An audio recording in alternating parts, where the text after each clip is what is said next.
मित्रों नमस्कार, मैं अनिरुद्ध विश्वकर्मा। आप देख रहे हैं हिंदुस्तान सपनों का। उत्तर प्रदेश के बरेली में जुम्मे के नमाज के बाद जम करके बवाल। एक स्थानीय मस्जिद के बाहर आई लव मोहम्मद लिखे बैनर और नारे लगाए गए। IANS लिखता है, Uttar Pradesh banners and a slogan reading I love Muhammad are being displayed outside a local mosque। कुल मिला करके यह विवाद विगत 15 दिनों से चल रहा। आई लव मोहम्मद के बाद हिंदूवादी संगठनों ने आई लव महादेव का झंडा और बैनर लेके प्रदर्शन कर रहे हैं। दैनिक भास्कर लिखता है कि बरेली में जुम्मे पर आई लव मोहम्मद विवाद को लेकर के 3 जगहों पर बवाल हो गया। पुलिस ने हालात पर काबू पाने के लिए लाठीचार्ज किया, लोगों को दौड़ा दौड़ा करके पीटा, इससे भगदड़ मच गई। दरअसल मौलाना तौकीर रजा ने मुस्लिमों से शहर के इस्लामिया ग्राउंड में प्रदर्शन करने की अपील की थी। जुम्मे की नमाज के बाद भीड़ सड़क पर उतर आई और जबरन ग्राउंड में जाने की जिद पर अड़ गई। पुलिस के मुताबिक भीड़ को रोका गया। इस पर भीड़ ने तोड़फोड़ शुरू कर दी, धार्मिक नारे लगाए और उग्र हो गए, पथराव करना शुरू कर दिया। छतों से भी पत्थर फेंके गए। पुलिस ने हालात पर काबू पाने के लिए लाठी चार्ज किया। आप तस्वीरों को ठीक से देख लीजिए। इस तरह से माहौल दिन प्रतिदिन खराब होते जा रहा है प्रदेश का। अब आई लव मोहम्मद के बाद आई लव महादेव के नारे लगाए जा रहे हैं। दैनिक भास्कर लिखता है कि बरादरी और प्रेम नगर क्षेत्र में भी बवाल हुआ। पुलिस ने शहर में बाजार बंद करा दिए। फिलहाल पुलिस ने मौलाना तौकीर रजा को हिरासत में ले लिया है। मौलाना तौकीर रजा इत्तेहाद ये मिल्लत काउंसिल के अध्यक्ष हैं। इन पर 2010 में बरेली में दंगा भड़काने का आरोप भी लगा था। उत्तर प्रदेश के कानपुर में बाराबाफात के जुलूस के दौरान एक समूह ने आई लव मोहम्मद लिखा एक बैनर लाइट बोर्ड जुलूस मार्ग पर लगाया। स्थानीय हिंदू संगठनों ने इसका विरोध किया। पुलिस ने बैनर हटाए और 9 लोगों के खिलाफ शिकायत दर्ज की। 15 अज्ञात लोगों के खिलाफ FIR भी दर्ज की गई। बाद में यह विवाद बढ़ गया और कई अन्य शहरों और राज्यों में आई लव मोहम्मद के समर्थन में रैलियां, बैनर और पोस्टर लगाए गए। हिंदू समुदाय ने इसके जवाब में आई लव महादेव जैसे बैनर और पोस्टर लगाने का काम शुरू कर दिया है। तो कुल मिलाकर के यह कहा जाए कि 2 संप्रदायों की आपस की लड़ाई को रोकना शासन प्रशासन के लिए एक बहुत बड़ी चुनौती है। मित्रों, जब छात्र अपनी मांगों को लेकर के सड़क पर प्रदर्शन करना शुरू कर देते हैं तो पुलिसकर्मियों के लिए शांति व्यवस्था कायम करना एक बहुत बड़ी चुनौती हो जाती है। हम बात कर रहे हैं उत्तराखंड की। IANS के अनुसार UK SSSC पेपर मामले पर देहरादून में जम करके छात्रों ने बवाल काटा। उस पर जिलाधिकारी का बयान आया है। उन्होंने कहा है कि पिछले 3-4 सालों में हमने विभिन्न विभागों में 25,000 भर्तियां की हैं और ये सभी पारदर्शी रही हैं। यह दर्शाता है कि सरकार उनके कैरियर को स्वतंत्र और निष्पक्ष तरीके से आगे बढ़ाने के लिए हर संभव प्रयास कर रही है। हमने यहाँ विरोध प्रदर्शन कर रहे अपने छात्रों को यह समझाने की कोशिश की है कि हमारी जांच एजेंसियों द्वारा की गई सभी जांचों पर कानूनी कार्रवाई पहले ही की जा चुकी है और हमने इसे सिर्फ एक केंद्र तक सीमित नहीं रखा है। जांच का दायरा पूरे राज्य के हर केंद्र तक बढ़ा दिया गया है और उनकी निगरानी के लिए हमारी विशेष टीम बनाई गई है। एक सेवानिवृत्त उच्च न्यायालय के न्यायाधीश को भी अध्यक्ष नियुक्त किया गया है। इसके बाद भी अगर हमारे छात्रों के मन में कोई अतिरिक्त प्रश्न, संदेह या कोई भी संदेह है तो वे उसे उठा सकते हैं। तो कुल मिलाकर के बिहार में भी छात्रों ने धरना प्रदर्शन शुरू कर दिया यूपीएससी को लेकर के। उत्तराखंड में भी छात्रों ने धरना प्रदर्शन शुरू कर दिया।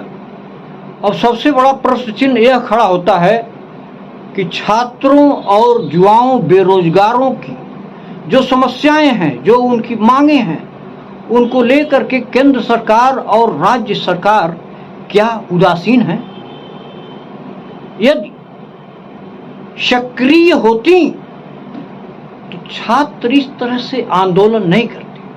आप सभी को मालूम है कि 2 दिन पहले लेह में हिंसा भड़की थी, जहां छात्र सड़कों पर उतर करके जम करके धरना प्रदर्शन किए थे, सीआरपीएफ की गाड़ियों में आग लगा दिए थे, बीजेपी के कार्यालय को आग के हवाले कर दिए थे, जिसमें 4 से 5 लोगों की मौत हो गई और 50 लोग जख्मी।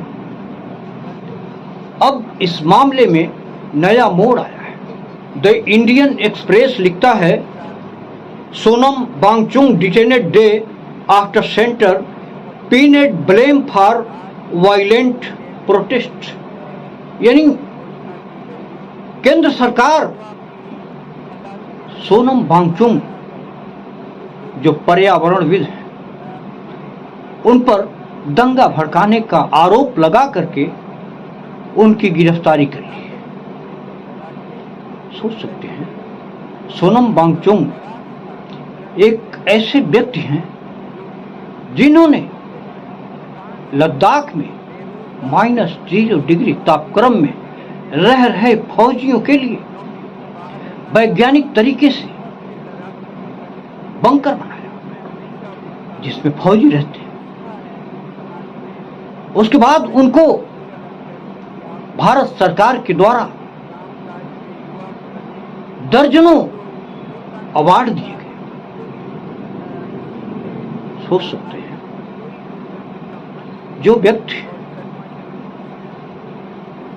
समस्याओं को लेकर के, जनहित की समस्याओं को लेकर के आवाज उठाता है, उनकी आवाज को कुचल दिया जाता है।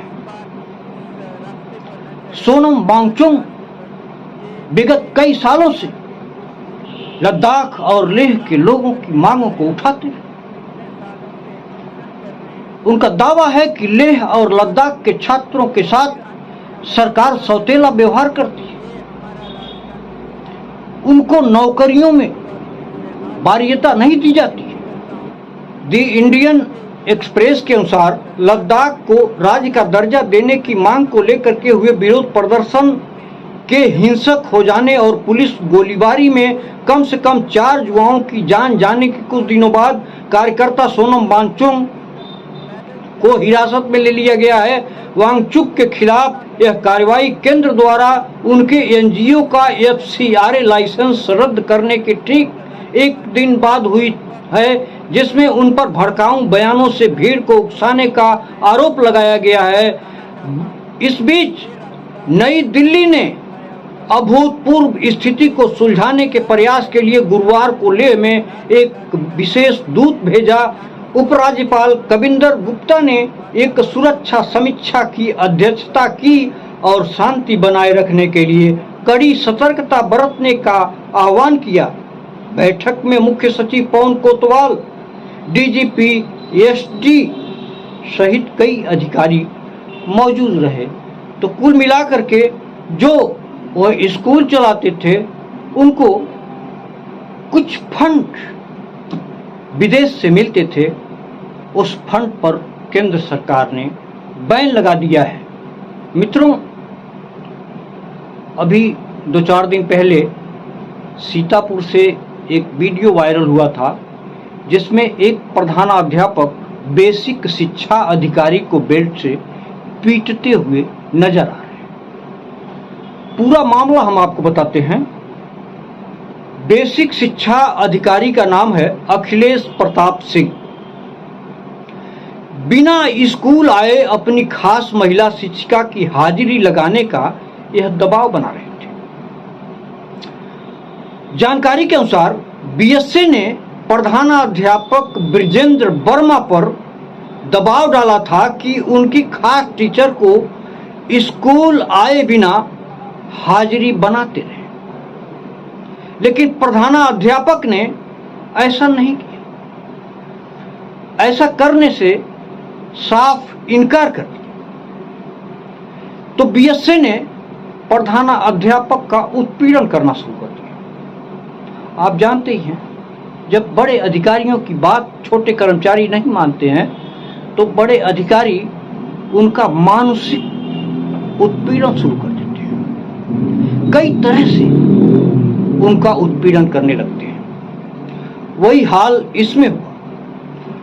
आरोप है कि लगातार प्रताड़ना से परेशान होकर के प्रधानाध्यापक ब्रिजेंद्र वर्मा ने विरोध जताया और बीएसए को बेल्ट से पीटा। इसके बाद बीएसए को पुलिस ने गिरफ्तार कर जेल भेज दिया है। मामला सार्वजनिक होते ही शासन तक खबर पहुंच गई। सूत्रों के मुताबिक अखिलेश प्रताप सिंह के खिलाफ निलंबन की कार्रवाई किसी भी वक्त हो सकती है। तो सोच सकते हैं कि ये अधिकारी कितने बड़े अय्याश हो गए हैं। अरे भाई, जब वो महिला स्कूल नहीं जाती है तो उसकी हाजिरी लगाने का फरमान जारी करने का कोई मतलब नहीं। प्रधानाध्यापक ने इसीलिए बेल्ट से मारा था बीएसए को, क्योंकि बीएसए कह रहे थे कि महिला का हाजिरी बनाते रहो, आए चाहे न आए। प्रधानाध्यापक कहे कि नहीं, हम हाजिरी नहीं बनाएंगे, जब आएगी तभी हाजिरी बनाएंगे। इसी बात को लेकर के दोनों में बहस छिड़ गई। अब बहस इतना आगे बढ़ गया कि प्रधानाध्यापक ब्रिजेंद्र वर्मा बेल्ट निकाल करके जम के पीट दिए। वीडियो सोशल मीडिया पर वायरल हो गया, आप लोगों ने देखा होगा। अब बीएसए को निलंबन की कार्रवाई की चर्चा चल रही है। मित्रों, बात मैं देवरिया की कर रहा हूं, एसएस मॉल की, जहां कल सपा का डेलीगेशन एसएस मॉल के मालिक उस्मान गनी के घर गया, उनके परिजनों से मिला, बातचीत किया। उसके बाद एक चर्चा सोशल मीडिया पर जोरों से उठने लगी है कि आखिर सपा का डेलीगेशन जिस बच्ची ने आरोप लगाया था यौन उत्पीड़न का, धर्मांतरण का, उसके घर सपा का डेलीगेशन क्यों नहीं गया? सपा का डेलीगेशन उसके तकलीफ और उसकी समस्या को जानने का प्रयास क्यों नहीं किया? यह प्रश्न सोशल मीडिया पर पूछे जा रहे हैं, यह प्रश्न सोशल मीडिया पर लोग उठा रहे हैं। मित्रों, इसी से अपनी बात समाप्त करता हूं। नमस्कार, बहुत बहुत धन्यवाद। जय हिंद।